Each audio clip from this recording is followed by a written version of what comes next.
and welcome to This Week in Football Shirts. I know it's been a little bit more than a week since last time I've uploaded a video, but it's been a very busy few weeks personally and professionally. Work has had me going all over the country, as far as Birmingham, Cardiff, up to Lancashire, down to the south coast. And in fact, this recording comes from a holiday inn in the wonderful city of Portsmouth right now, which is why we had this rather lovely purple mood lighting. So thank you to Lenny Henry for that. Couple of updates then for you. So the shirt room redevelopment is now complete. So I'll put some pictures up on the screen here, but essentially all of the shirts are now boxed. The shirt room itself has had the troublesome wall replaced, and it has now been filled, smoothed and painted, ready for the move. So the next big development when it comes to football shirt room will be the new house and the new shirt room, which is a project that I can't wait to get stuck into, though there is probably going to be a couple of months at least before that can begin. Aside from that, we have a new addition to the football shirt collection, so I will cut away now and you can have a look at that. Okay, so the most recent addition to my collection is this fantastic 25-26 Dynamo Dresden home shirt. One of those impulse buys, really. Saw it online, saw the remarkable debossing that Jayco have done, and thought, yeah, I'll buy that. One of the few shirts that I probably will buy this season at full price. Yeah, wonderful shirt. It's got a fantastic pattern on it. I've gone for the name set and patches as well. I've gone for Nicholas Hauptmann. I hope I said that right. He is a midfielder. He was in a second spell at Dresden, made well over 100 appearances for them. But yeah, it's just a fantastic shirt. Matching collar and cuffs, which I realise that I'm getting more and more into now with the shirts coming out this season. And if you just have a look in here, there's just a little hint of the pattern work that's happening here. Just wonderful work. So yeah, that takes me up to 338 now, I think. 2 on the way, maybe one, maybe 2. Yeah, I'll show you just a few close-up pictures of the shirt, and yeah, hope you enjoy that.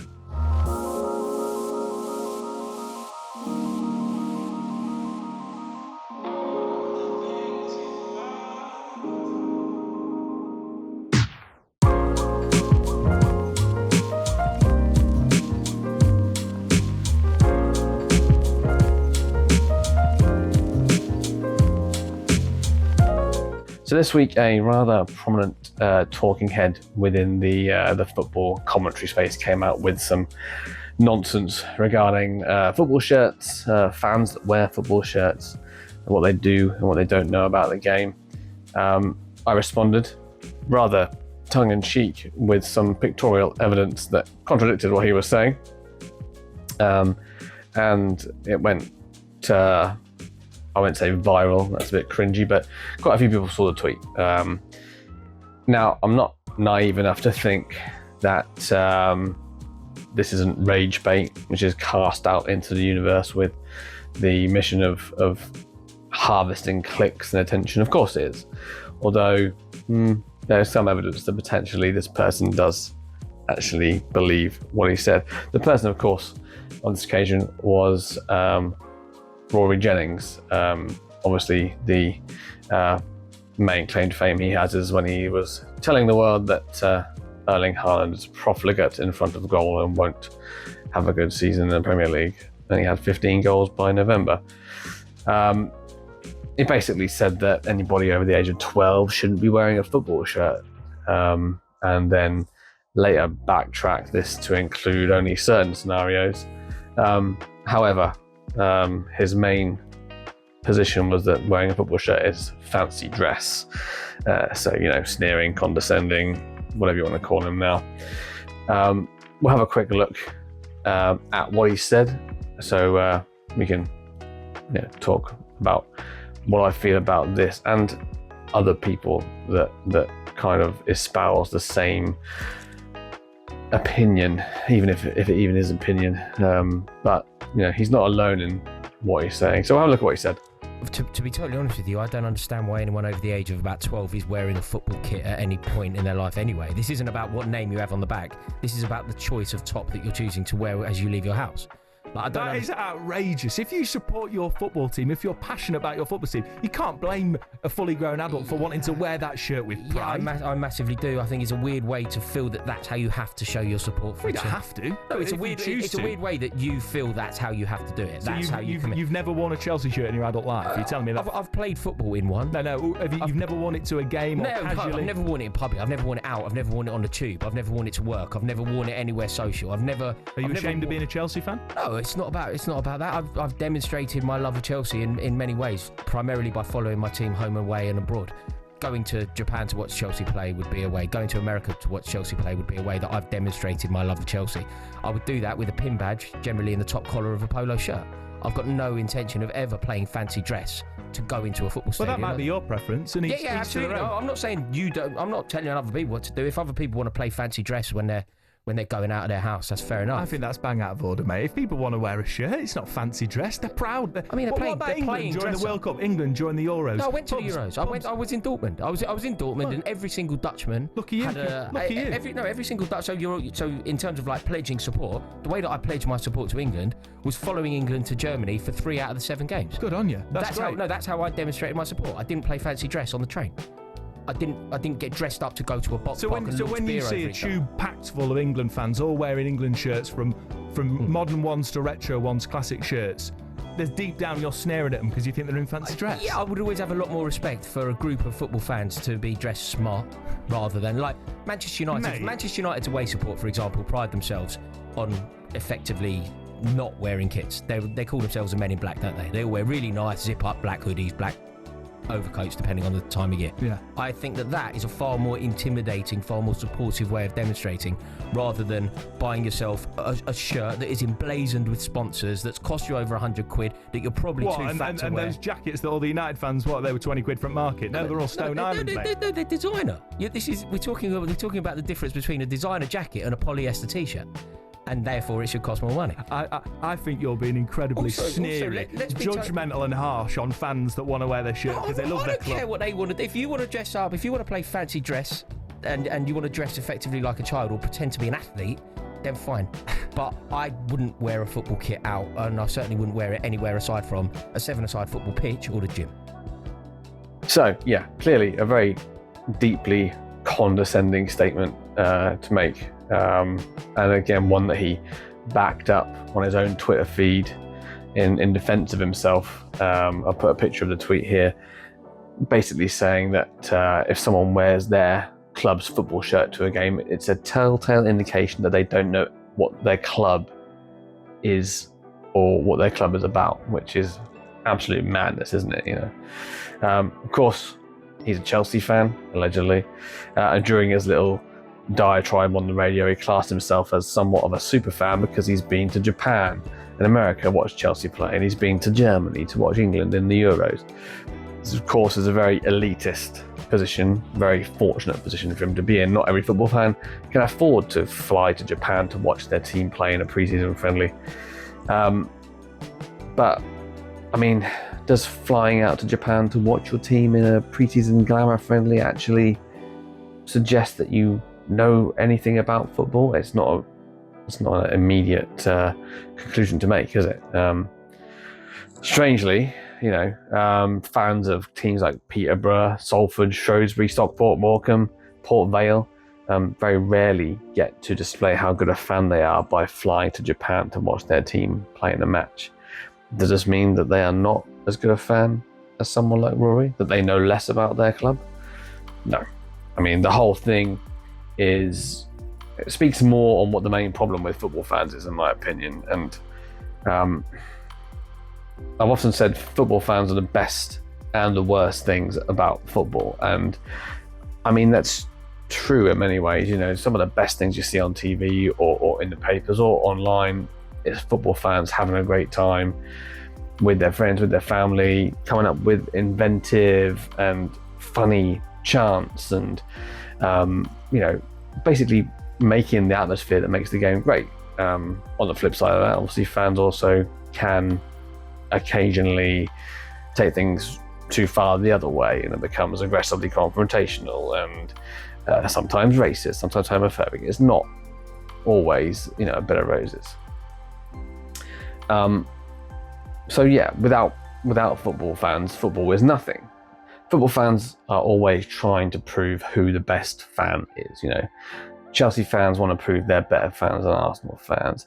Man City fans want to prove that they're not plastics, but Chelsea fans are, whatever. You know, it's complete ongoing battle to be the best. When in reality, no set of football fans are the best. You know, football fans are football fans. Whether you have a season ticket or whether you can't afford one and you go occasionally, or whether you support them by buying your club shirt and wearing it proudly, or by swinging a scarf around your head. A football fan is a football fan. No one's better than somebody else. You know, a lot of the time it's down to economics, and that really isn't a fair way to decide who the best fan is. That's a circumstance of which sometimes you have no control.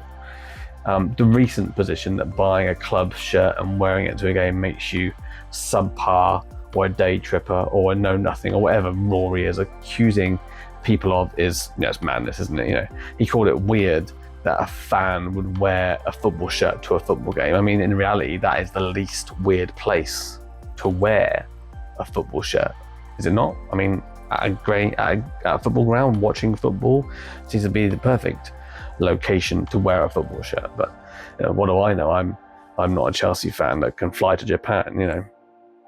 And it's all right being a Chelsea fan, you know, a team who can just sell a hotel if they need a bit of cash. But teams like Rotherham or Torquay, they actually need shirt sales, strangely enough. You know, there's an element of cosplay, which is ironically what he's accusing fans wearing shirts of. There's an element of cosplay about what Rory and other people say, you know, where you do anything you can to not wear the club colours. So he talked about Man U fans wearing all black away to be intimidating. Yeah, all right. I mean, really? What looks better at Old Trafford? You know, a wall of red or a wall of blokes wearing Fred Perry sweaters and flat caps? You know, there's no competition, is there? I mean, the yellow wall in Dortmund is universally regarded as one of the best spectacles in football, and a large part of this is down to fans that proudly wear the club shirts and the club colours. You know, somewhere like Chelsea would kill to have a yellow wall, surely, but you know, you got people like Rory saying that will be weird. You know, they don't get it. You know, these guys who wear Stone Island jackets and flat caps, who march about like they're in the cast of Green Street, they're the people that are in fancy dress, if you ask me. You know, if their football takes are anywhere near as spicy as Rory, you can safely say they don't know much about the game either. You try telling the guy at Swindon, for example, right? He buys the football shirt every year, wears it proudly, and a season ticket holder for 20 years. And you're going to try and tell him that he doesn't understand what the club is about just because he's not wearing, as Rory put it, a designer overcoat to the game. You know, it's mad, isn't it? You know, this is just the way that certain football fans want to try and prove that they're the best. And guess what? You're not. You know, a football fan is a football fan.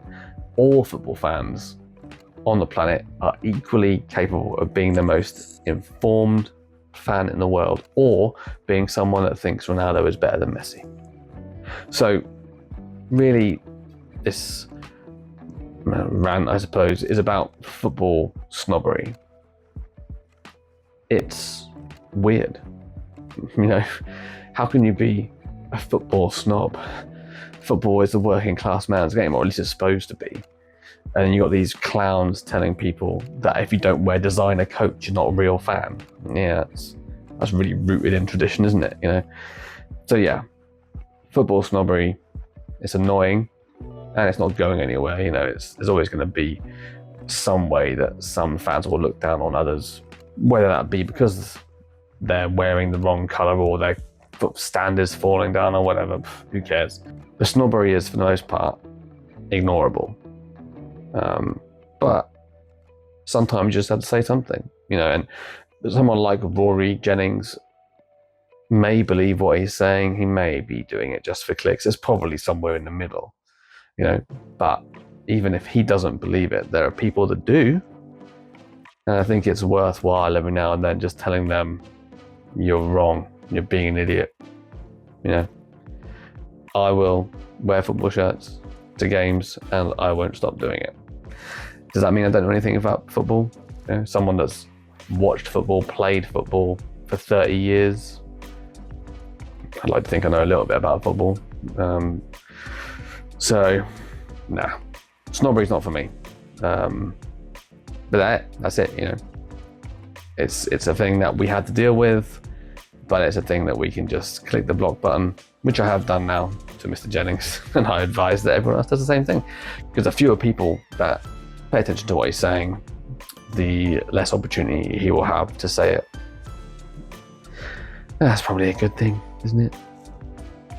Okay, so next up, I'm gonna have a little look at, well, it's not my exhaustive wish list. I mean, my wish list for football shirts is continually evolving, as I'm sure it is for most people that collect shirts. However, look at a sort of curated wish list for football shirts from this season that have currently been released. Like I said, not exhaustive, but there's some shirts that have caught my attention early on. So I'm going to look through them and see what you think. Are they on your wish list? Tell me what's on yours. You know, maybe you've got some other shirts that you think I might like. It's probably going to become pretty clear what sort of shirts I'm interested in. But yeah, we'll have a little look through it. So let's start here. The first shirt on the list is the Valencia home shirt. So, you know, from a distance, this looks like quite a plain shirt. It's white, which is, you know, Valencia's traditional colours. They've got one of the coolest badges in football, but, you know, look a little bit closer and you can see it's very textured. It's going to be a theme you'll notice. I'm really into the sort of debossing technique that brands have started using recently. This really does elevate what can be quite a plain shirt into a very textured, very sort of ornate design shirt. So yeah, really happy with how this looks. Would happily have it in my collection. Next up is the Oviedo home shirt. So being an Arsenal fan, of course, got a little soft spot for Santi Cazorla, and he has been instrumental at 40 years old in Oviedo returning to La Liga for the first time in 25 years. So they've got a little bit of gold on this shirt. Again, a lovely little textured pattern in there with the checkered pattern. But I just think the shade of blue, the gold trim, the occasion that the shirt represents, and the possibility of getting, you know, a Cazorla name set. Yeah, this one's on the list for sure. Again, as some of you will probably know, I'm a big fan of Stuttgart, and Jayco do a lot of good work for Stuttgart. As previously mentioned, they do have a stake in the club, but this is the new home shirt. And again, variation on a theme. Stuttgart shirts always have the iconic red band across the middle. New sponsor this year, moving away from the Mercedes banking sponsors, but this, again, look at the texture on that shirt. Fantastic. Jayco have done a lot of good work texture-wise in the new season shirts, as we saw earlier with the Dresden shirt, and I think this is a lovely looking shirt, so I would definitely be getting this. So Lotto are back in the English game with AFC Wimbledon. Now, of course, AFC Wimbledon sponsored by Football Manager, which is one of my other significant pastimes. But this is just a wonderfully retro shirt. Nice little bit of piping. The collar is lovely. The cuffs are lovely. The little pattern is lovely. The sponsor is iconic. It's just a really good looking shirt. Very tidy. We'll be getting that for sure. Next up, the Porto third shirt. Again, so this one not my usual style. Would almost be considered a bit plain for me, but just lovely little touches. Let down a little bit by the fact that it's obviously a betting sponsor, of course, but the little pattern inside the collar, the subtle material pattern as well with a little blue accent, I think it just looks pretty classy. So yeah, would love to have that in the collection as well. I usually pick a random team each season to complete the set of 3. Last season, Cambridge United, I picked up all 3 of their shirts. Before that, I've had sort of Perugia was one. So this year potentially could be Cadiz. I'm a big fan of Macron's work. And again, the home shirt here, the yellow, has a lovely bit of debossing in there with some CCF logos in there.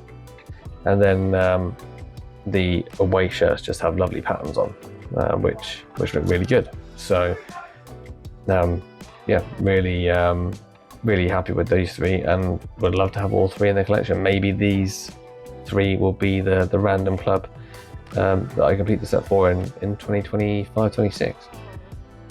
Next up is this away shirt from Metz with sort of little drawings and images around Metz and of the crowd. Very artistic, very cool. The only drawback with this is that it's also going to be very expensive. Kappa shirt from France. Yeah, hopefully a UK retailer or someone with a bit of discount opportunity gets hold of it. I'd love to have it though. It's a lovely looking shirt. Fantastic. Oakland Roots. Now I think Oakland Roots have one of, if not the coolest looking badge in football. I love their badge. I've also invested in the club, so I've got a share in the club, something that they opened up a couple of years ago, so I keep track of them. But this shirt is just wonderful. The badge lends itself so well to sort of the mosaic stripe pattern. I just think it's a lovely football shirt. The shirts in the USL, actually, there are some really nice ones, but I think, without trying to be too biased, that the Oakland shirt is the best. It's wonderful. So that's my main wish list. I mean, again, it's going to get longer. Of course it is. New shirts coming out all the time. And seeing them in action on the field will make people's minds change. And then come the end of the season, if something extraordinary happens as well, you know, football shirts are linked to memories as much as they're linked to the teams and the colours. So there'll be more throughout the season. Something will tickle my fancy, no doubt. These are a few other honourable mentions though. So Estoril, top left there. Again, 2, very good shirts released from so far. Kappa have done great work with Estoril the last couple of years. So I wouldn't say no to adding that, or even the white and blue away shirt to the collection. The Stuttgart away shirt is looking lovely as well. There's a good chance I'll get all 3. They've not released the 3rd shirt yet, but there's a good chance I'll get all 3 of those. Burton Albion, the bottom left there, Burton Albion, because having their set anniversary year, and they've got some lovely kits this season. I've not got any kits from them in the past. They tag the manufacturer, so it'll be a new one for me, but the 3 kits this year are very nice. I think the home one's my favourite of the 3. They've got like a white and gold, and they've got a sort of turquoise blue shirt as well, which, lovely looking shirts. In the middle they've got the Augsburg Roman shirt, they're calling it this year. Can't see it brilliantly in this picture, but Mizuno have done some incredible debossing on that shirt. I've got a Bochum shirt from last year, which is manufactured by Mizuno, and the debossing on that is fantastic. If you get a chance to look at this Augsburg Roman shirt, I really recommend it. It's a lovely looking shirt. In the middle there, of the 3, Sorrento, so Izzeta from Italy have taken on manufacturing duties for Sorrento. I've got a couple of Izzeta shirts in my collection. They're just very artistic. It is art on a shirt really with Izzeta. This is a lovely looking shirt. The home shirt is nice as well. The away shirt I think I prefer. The subtle changes to the colour of the badge as well to go in with the design. Fantastic, really nice looking shirt. Hopefully we can get hold of that. Then top right there, you've got Ostamare from Serie D. Late addition to my list. You know, this isn't the official list. This is the honourable mentions. Macron debossing, a shirt which Daniele De Rossi had a part in designing allegedly as well. It's his childhood club. Looks lovely. Purple is a colour I haven't got loads of shirts in, so yeah, happy to add that to my collection if I get the opportunity. At the moment, it is looking quite pricey with the delivery costs from Italy, so we'll just have to see how that goes. And that is the end of the wish list portion of the show. Okay, so that is the end of this week in football shirts. I need to stop swinging on my chair, don't I, because I'm bouncing up and down. Again, apologies for the break. Been a very busy period, and the house move is getting closer, so there's a chance that it gets a little bit random, or more random with the upload schedule. I'm hoping that sometime in the next 4 to 5 weeks we're in the new place, but we'll see. You know, getting quoted for removal costs and getting quoted for everything, really. You know, it's just money, right? But the new place will be fantastic, so I can't wait to get it done and get it sorted. Really looking forward to the move. So my final thoughts this week. Don't want to go into a rant about it. I've already had a rant this week about football fans being snobs. So this week, really, final thought is just about Morecambe Football Club. So, you know, I have been to watch Morecambe in the past. I studied for my current job up in the northwest in Fleetwood. So, you know, football fans up in that area are very passionate. And another club has, you know, seemingly, and I've got all my fingers crossed that within the next 15 days or so, which is their deadline, I think, to get it sold, I hope they find a way to keep the club going. It's not looking hopeful, but the fact that another club has been allowed to be run down by a terrible owner who doesn't care about the club or the fans, you know, not a fit and proper person to own a club at the end of the day. And we're seeing it all the time. And it's, you know, Reading, they escaped with their club by the skin of their teeth. You know, I'm glad they didn't fold. Sheffield Wednesday now, not paying their staff. They've got part of the ground is closed because they're worried about its stability, you know, health and safety. It's not good. And the fact that another club has gone to the wall while the clubs at the top are just spending all this money. And yeah, you know, my thoughts on the Club World Cup, but the money that Chelsea received, I mean, the money that Auckland City received just for being at the Club World Cup and getting smashed 8-0 by Bayern Munich, that money would save Morecambe several times over. And that's where we are in football now.